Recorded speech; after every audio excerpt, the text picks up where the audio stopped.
you for all our supporters in the UK, from the corporate community. We're in Dnipro doing our best. We're supplying meals for all the firemen, the police, the emergency workers, and we really appreciate your help. This happened just half an hour ago. Behind us, the maternity hospital, where all the windows were, there's not one window left in the building. I'm here in Dnipro. It's very cold today, but luckily we've got a fabulous meal going on. Things like bread, water, and buckwheat.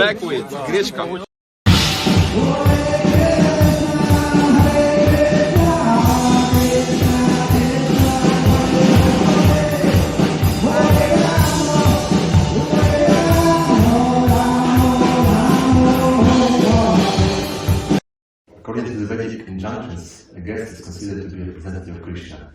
And usually this is used in the context that we have to make sure that the guest is satisfied coming to us. Although it might bring us some difficulty and inconvenience, but our today's guest, I think, is a representative that brings gifts. A lot of gifts.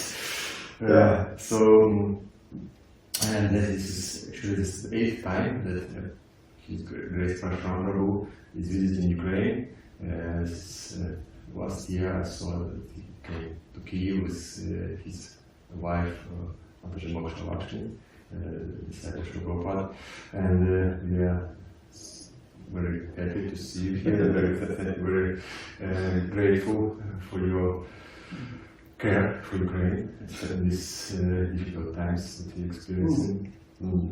So I wanted in this program we try to learn about the life and mission of our guests and devotees who come to visit our community. And so I wanted to ask you, maybe you can just start from telling a little bit about yourself, how you came to Krishna consciousness, what's your background? Yeah, I'm from Ireland originally, and actually in 1990 it was we organized a padayatra from Belfast to Moscow.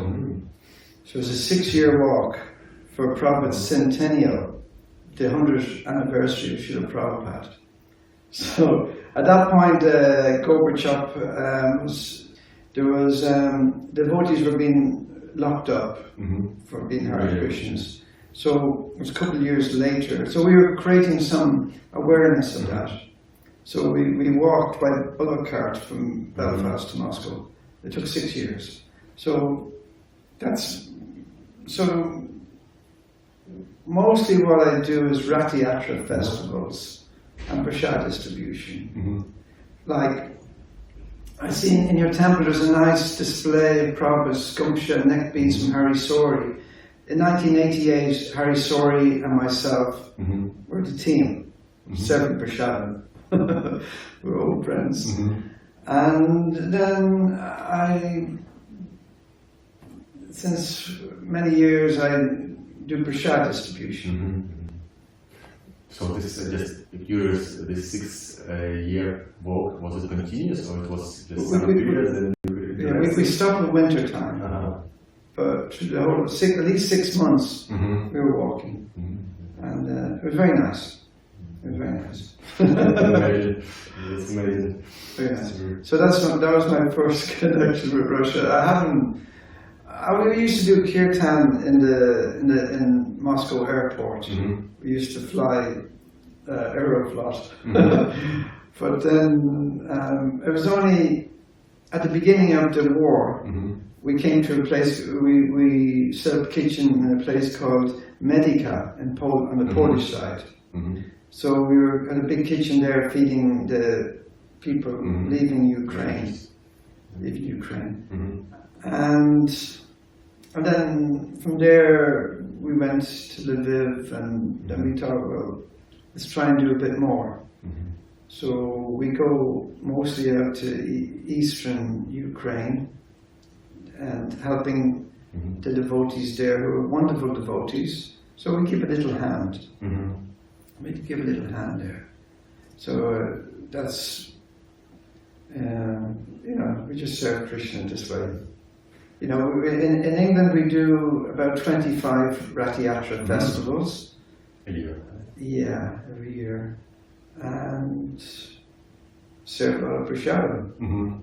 So that's what we do. So you have this part of the Rath Yatra, the prasadam part of the whole preparation. The whole thing, the carts and sound system.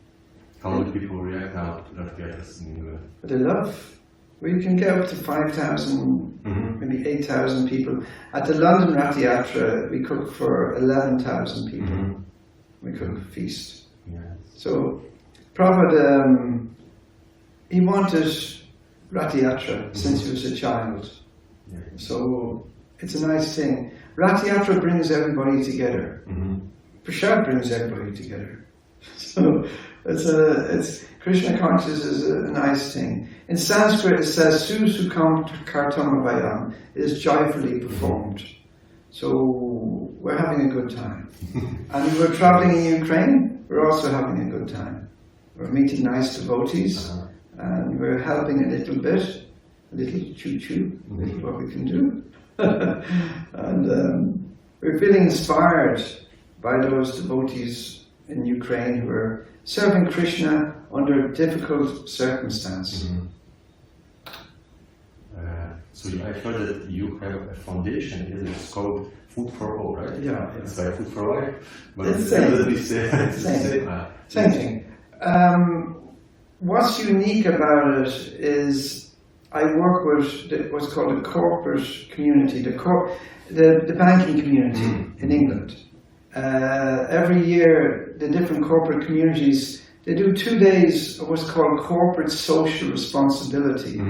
So they come to my kitchen and they chop the vegetables, they wash the pots, they make cookies, they help, and they serve prasadam.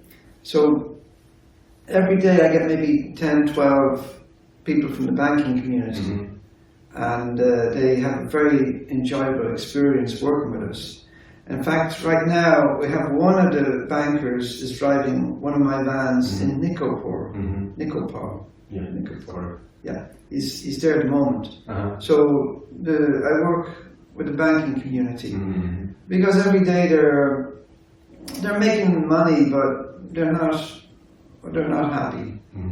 So they enjoy chopping vegetables and doing devotional service. Actually, corporate social responsibility, it's a little bit like if you do a crime, you get what's called community service. It's to purify you. So devotional service is a little bit like community service because we've all done crimes in our past life. So now we do devotional service to purify ourselves. Now the bankers, they do what's called corporate social responsibility. In other words, it's a voluntary thing. They feel some responsibility. Well, they are stealing all the money, so they feel some responsibility. So they do something like this, and it also if it's especially connected to Krishna, it will purify them as well. And they know that it's for Krishna. Well, yeah. I mean, I dress like this, and they know that it's Krishna, but they're quite happy because they see the good work we are doing, and they get a very good impression of our Hare Krishna. They're good guys. They go out. They walk the talk. They don't just talk. They walk the talk. Because devotional service, Prabhupada said, example is better than precept. You can talk so many things, but you must walk that talk. So, so like this, we walk the talk. You told that you work also with some musicians, some celebrities. Yeah. There's many celebrity musicians have actually are very spiritually inclined people. Our president is a lady called Chrissy Hind, or we know her as Krishnamani, and she is a very famous musician, a singer, and she's a devotee. She's not doing it for fame or money, she sees all these things as superficial, and she wants to progress in her spiritual life. But she uses her talent as a musician to support our devotional activities. So she's a very wonderful person. And then we have, 2 days before I came here, we had a rock concert. We were invited, it was a concert in honor of Allen Ginsberg, who was a good friend of Prabhupada, who helped Prabhupada from the beginning in San Francisco. He helped Prabhupada, he gave harmonium, many times he helped Prabhupada. And Prabhupada liked him, they were friends. So also we work with the people from the music industry. We actually recorded the Maha Mantra in Abbey Road, which was 50 years since the devotees with George Harrison. So 50 years later we recorded. So we will release that soon. And it's a nice thing. The corporate, the musicians and the celebrities, they like very much Hare Krishna. They want spiritual sound vibration. They appreciate this. So we have many friends like that. So we work with these people. That's inspiring. I would say this because I'm also interested. I'm thinking about ways to preach using music. It's not something new, but just it inspires. Yeah, we have a scheme where when big bands are playing, they have to take off their instruments, and sometimes it could be 20 minutes from one band to the next. And those 20 minutes, our band is called the filler.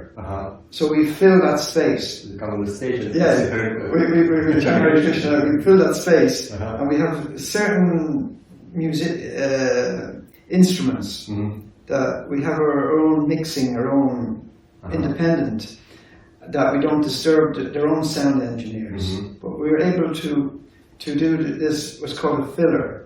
Filling that's 20 minutes. So we're filling it with Krishna consciousness.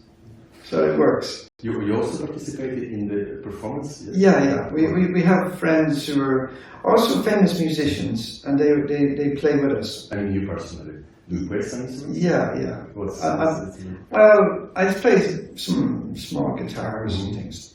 But on the 26th of March, 2 days before we came, we had a big concert. And many famous people were there. In London? In London, yeah.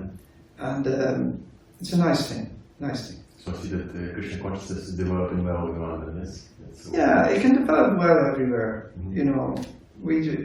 Because people have to eat every day. So, and prasad like khichdi, but made nice khichdi, it is the healthiest food that anybody can eat. Yeah. Actually, borscht and grechka is very, very good. You could feed the world with borscht and grechka and nice bread, and people would really, really appreciate it. It's very delicious. Yeah. What devotees are cooking in East Ukraine, absolutely delicious prasadam. And so we can serve prasadam, and people will lose the taste for eating meat, for killing animals, which is very important because the whole war, all these wars, it's really about the killing of animals, is why there's war.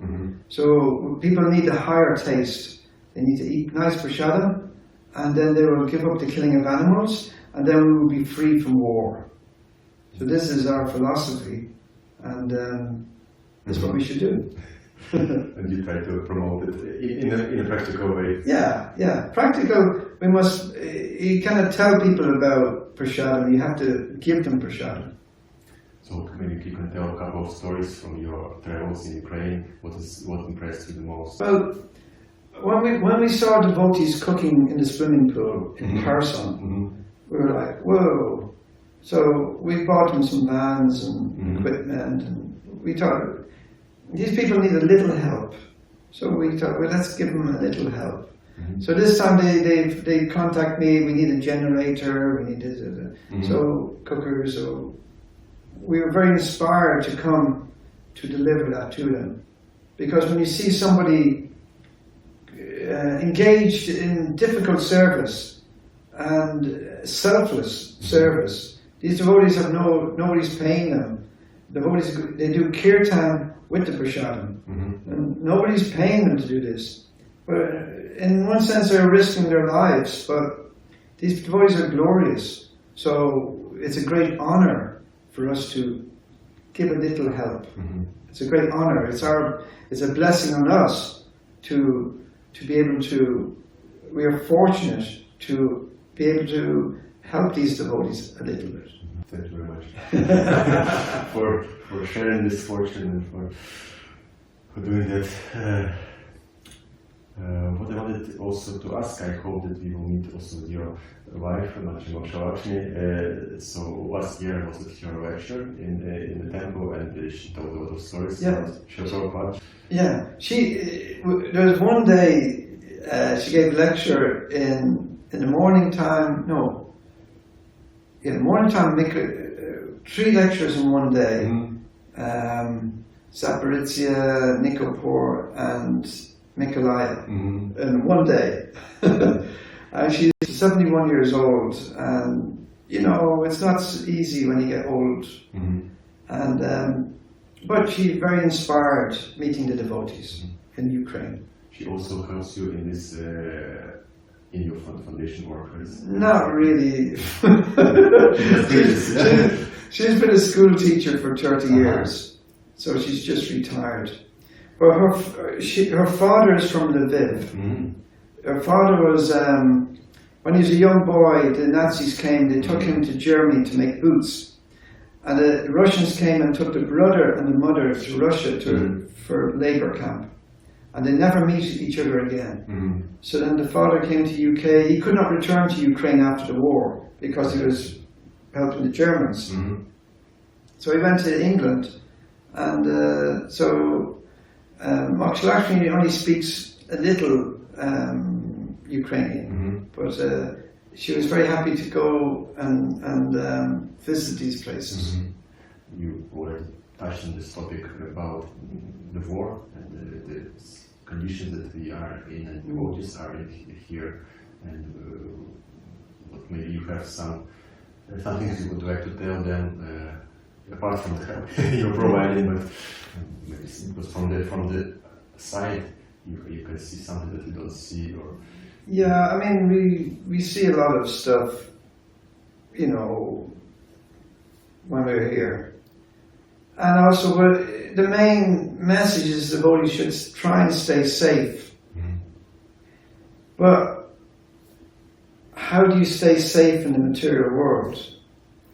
Even someone like Bob Marley, he was playing football with his friends, and one friend stepped on his foot by accident. And then the foot gets cancer, and from cancer he dies. So you can die playing football with your friends. And but also our philosophy, the Russians cannot do, the Russian bombs cannot do anything to us that's not already destined for us. You know, we're destined to live a certain length of time. So the official line is that we should all be careful and hide away from the war.